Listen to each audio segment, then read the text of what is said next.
What's up, Vault Dwellers? Dan here, and welcome back to the ultimate guide to 1950s sci-fi. This is part 2, and we're covering films number 90 down to 81. And if you want to see where the countdown started, all previous parts are linked in the description below, and there's a link at the end of the video. A full list of every part in the series will be in the description as well. And in this video, we're going to look at some swamp monsters, some invisible aliens, a starfish from space, some tentacled eyeballs hiding in clouds, and dogs and shag carpet pretending to be giant rodents. The 50s, they didn't hold back. As for the ranking, this is my list, it's my picks, and it's in my order. And if your favorite isn't where you think it should be, the comments section, it's right at the bottom waiting for you. All right, let's get into it.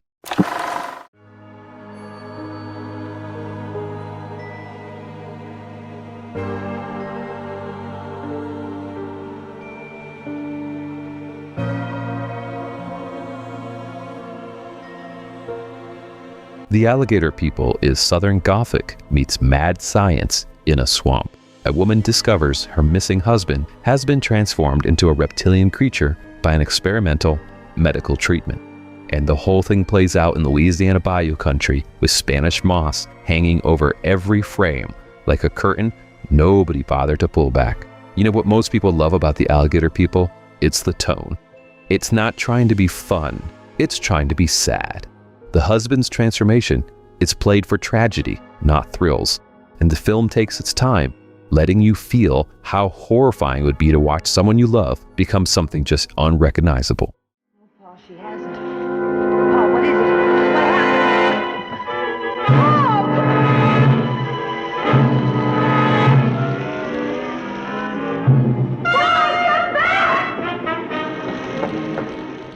Lon Chaney Jr. shows up with a hook hand and a mean streak, which is exactly the kind of casting decisions that makes 50 B-movies absolutely great.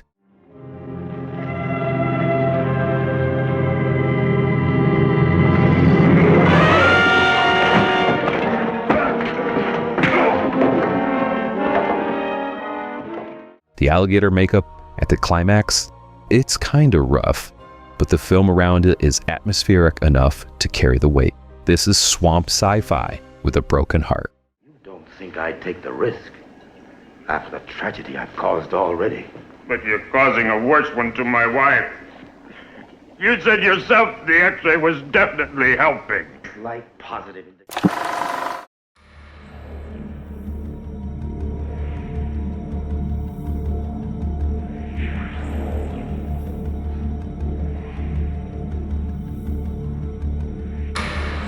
In Target Earth, a woman wakes up in a completely deserted city. There are no people, no explanation, just empty streets and silence. That opening 20 minutes is completely unsettling. And it works because the film, it just trusts the emptiness. There's no monsters, there's no narration, just a woman walking through a city that's been abandoned overnight.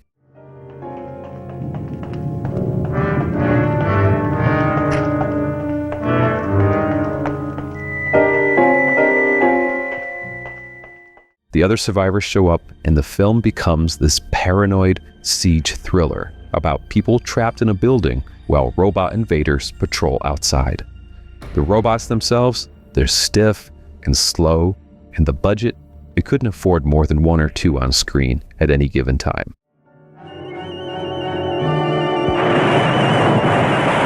Get down!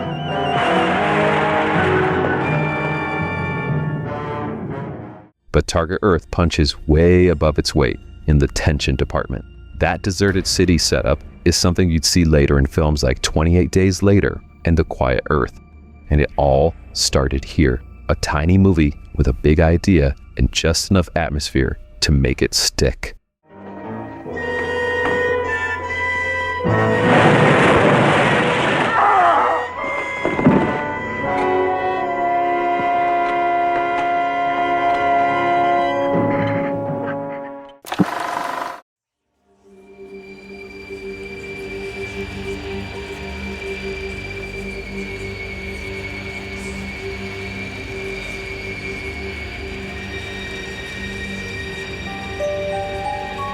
Phantom from Space is about an invisible alien loose in Los Angeles, and the authorities are tracking it with Geiger counters. And that's a premise that sounds like it should cost a fortune to execute. But Phantom from Space does it for almost nothing, and the result is surprisingly effective. When you can't afford to show the monster, make it invisible. Problem solved. We'll give you 10 seconds to come out of there, starting now. 1, 2, 3, 4, 5, 6, 7, 8. The film plays like a police procedural crossbred with a creature feature, and that combination gives it a rhythm you don't usually get in a cheapy sci-fi. People in uniforms tracking anomalies on instruments, closing in on a presence they can't even see.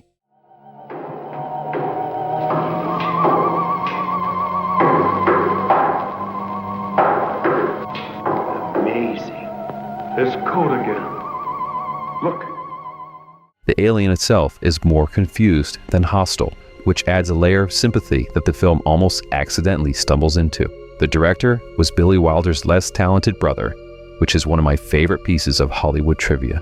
The Phantom from Space is exactly what you'd expect from the guy who grew up in the shadows of a genius. Competent, a little weird, but trying its hardest.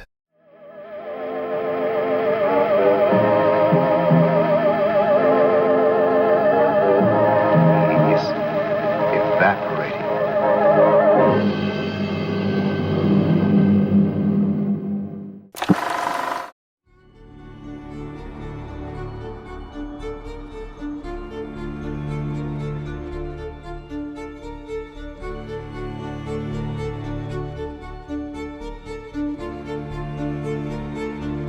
From Space is Japan's first color sci-fi film, and the aliens, they're shaped like a giant starfish with a single eye in the center.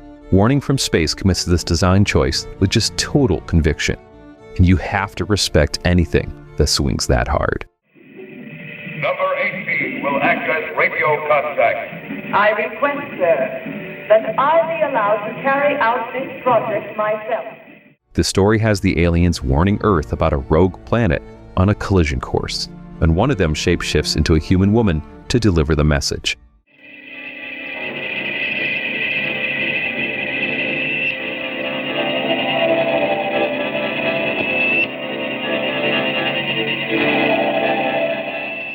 The film has this strange, dreamlike quality that feels different from both an American and other Japanese sci-fi of the era. It's slower, it's quieter, and more concerned with diplomacy than destruction. For a decade dominated by flying saucers and atomic monsters, Warning from Space stands out by being actually alien in its approach, not just the monsters. The entire mood of this film feels like it arrived from somewhere else. 5, 4, 3, 2, 1, 0!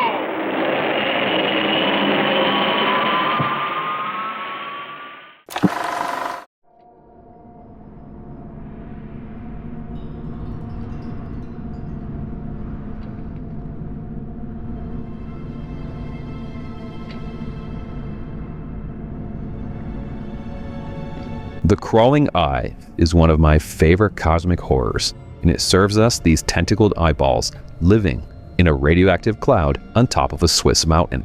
And just in case you missed that, let's say that again. Tentacled eyeballs in a cloud on a mountain.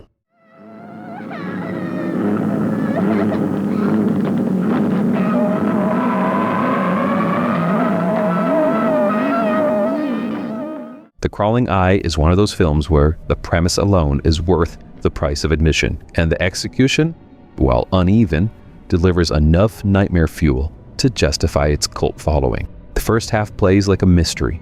Climbers that keep going up the mountain and coming back without their heads, or not coming back at all, and nobody can figure out why. You see, there's nothing to worry about.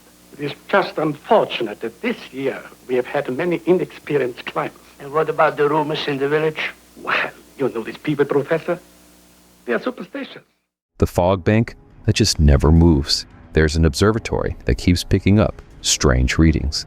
When the creatures finally reveal themselves, they're these massive, wet, pulsating eyeball things dragging tentacles through the snow, and the practical effects have this like gross tactile quality that holds up way better than they should.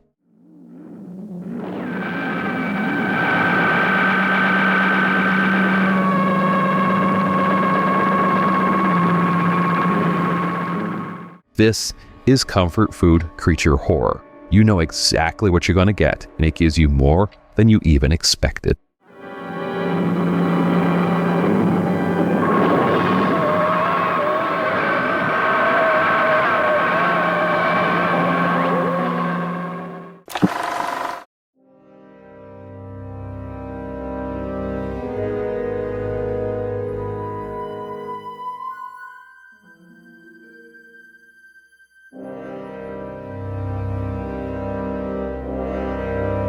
It Conquered the World stars Peter Graves and Lee Van Cleef in a Roger Corman alien invasion picture. The alien is a cone-shaped Venetian creature that looks like a turnip with teeth and bat-wing arms, and it sits in a cave for most of the movie, sending out mind control devices that look like flying pancakes. This is everything I love about 50s sci-fi in one package.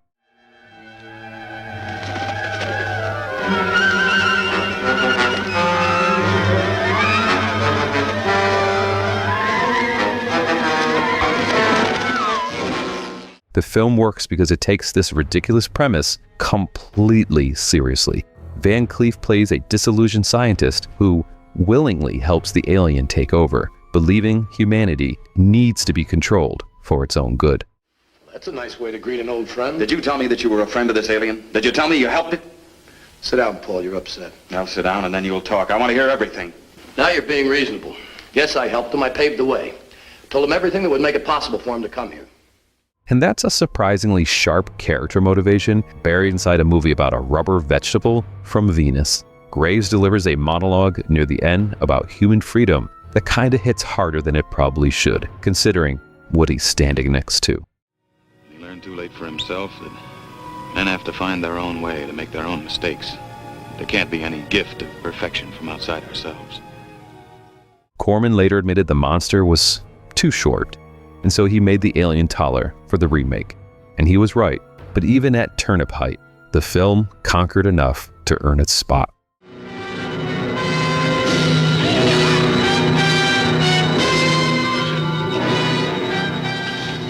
So that's what you look like. You're ugly, horrible.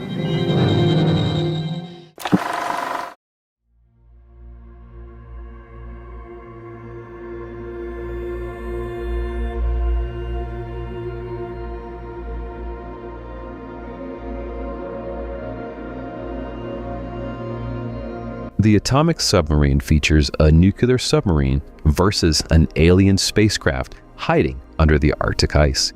The Atomic Submarine takes two of the 50s' favorite anxieties, nuclear technology and alien invasion, and smashes them together in a confined space.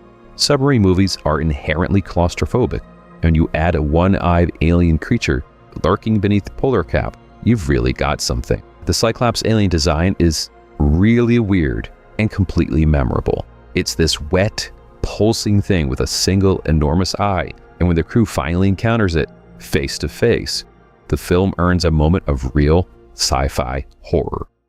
So, Commander Holloway, as you Earth inhabitants would express it, we meet face to face. That's a face? The submarine sequences have a workmanlike tension to them, and the Cold War paranoia running underneath everything gives the whole production more weight than its budget would suggest. Weren't all the sightings in the sky, not underwater? This would explain why there were never any reports of landings. It's quite possible that whoever or whatever inhabits this craft is not a land creature at all, but some form of marine life. It's not flashy, and it's not trying to wow you with spectacle. It's a tight, efficient little thriller that does one thing really well and knows when to stop.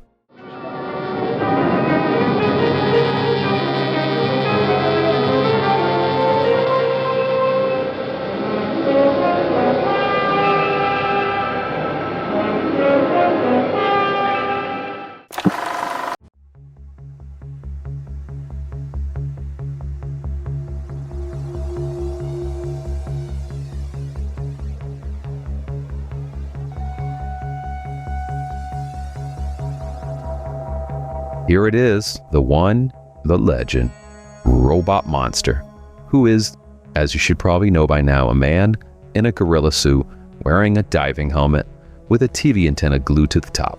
And he's waving his fists on a hillside while a bubble machine churns away in the background. Humans, listen to me.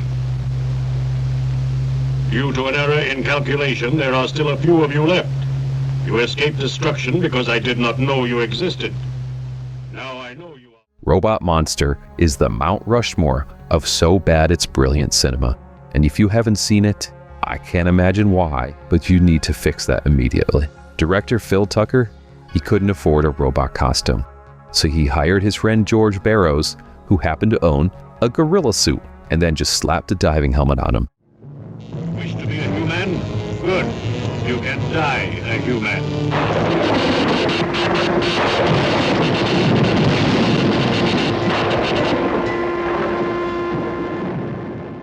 The whole film was shot in 4 days for $16,000, and it made $1 million at the box office. An interesting fact is that the score is by Elmer Bernstein, who'd go on to score The Magnificent Seven and The Great Escape.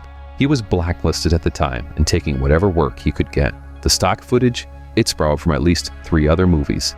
The plot barely fills 62 minutes, and yet Robot Monster endures. It endures because it's so completely, unashamedly itself that you can't look away.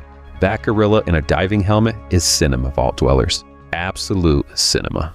Human elements still roam planet Earth. I, the ruler of all romance, shall complete your task, Earth Romance. I shall release our cosmic tube rays, from which will spring prehistoric...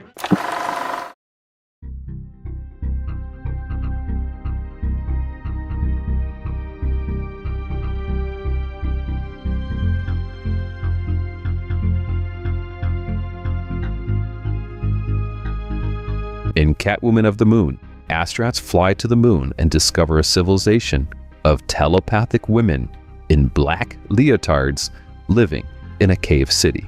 The ship they fly there, it has wooden desk chairs with wheels instead of proper cockpit seats. And our prayers.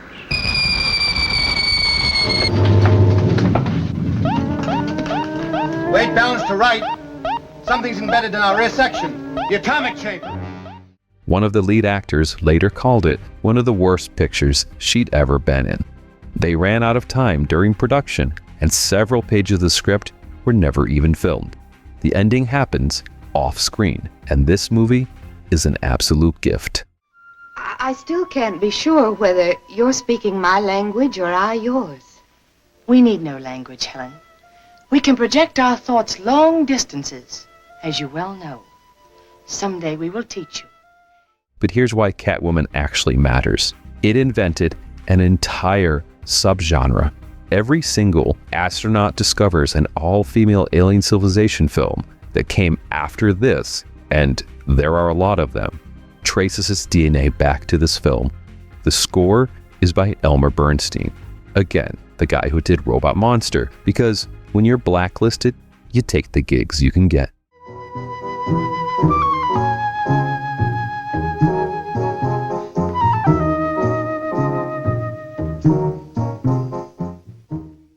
The spider puppet effects were done by Hua Chang, who'd later work on Star Trek and The Outer Limits. Buried inside this gloriously cheap production are people who went on to shape science fiction as we know it. Also, the Catwomen, they have no cats, and nobody ever addresses this. They'll kill you as they've killed Walt. Stay here. You will come with us. Don't listen. Stand firm.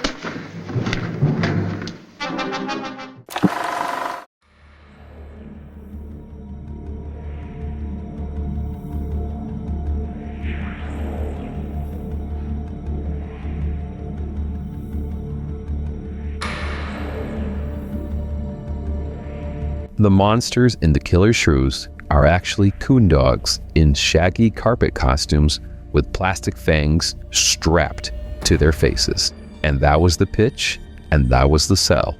Close-ups were done with hand puppets. The costumes, they fall off the dogs mid-scene. And the co-producer, Ken Curtis, later admitted he had to force himself not to laugh during filming because the creatures were, and I'm just paraphrasing here, dogs covered in shag carpet.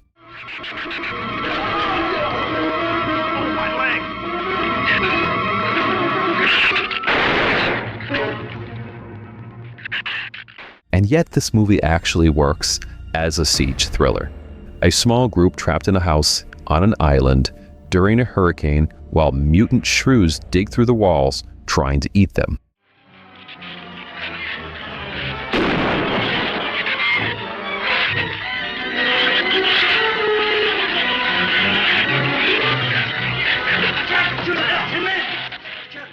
The human drama, it's actually nastier than you'd expect. There's this jealous ex-fiancé who keeps trying to get the hero killed, and the bourbon, it just flows freely while people argue about survival. Sherman, you stay away from her. You have that gun pointed at me? Right at the middle of your back. Look, we got enough problems without worrying about Ann. The star, it's James Best, who go on to play Sheriff Roscoe on The Dukes of Hazzard, and the whole thing was shot on a ranch somewhere near Dallas. This was released as a double feature with the giant Gila monster, which is where we started the countdown in the first place. So the circle is now complete, and the carpet dogs have spoken. Okay, here they come! Hold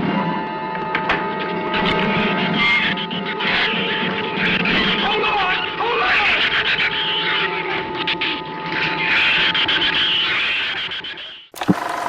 All right, that's 20 films down, and we still have 80 to go.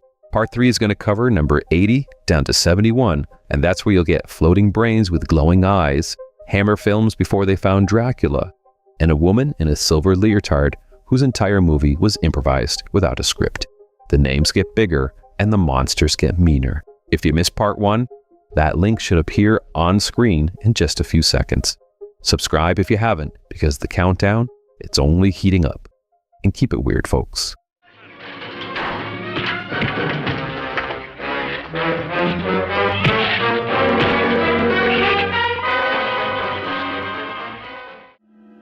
My mission is to study various solar systems and planets. Select the most suitable for colonization.